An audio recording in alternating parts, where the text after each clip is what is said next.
ডায়েরির পাতায় জমছে ধুলো, জমতে থাকুক না।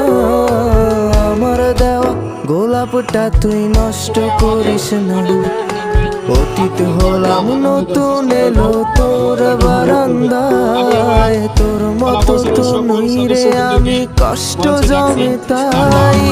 ভুইলা গেলি ভুইলা গেলি ফিরাইলি না। তোর মুখটা মায়ায় ভরা, ভুলতে পারি না। ভুলতে পারি না রে বেমান, ভুলতে পারি না।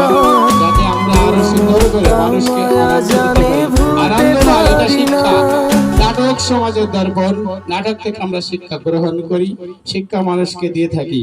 আর এই গ্রহণ করা শিক্ষা যদি আমরা বাস্তব জীবনে কাজে লাগাতে পারি, তখনই আসবে আমাদের সার্থকতা, তখনই আসবে আমাদের পরম শান্তি।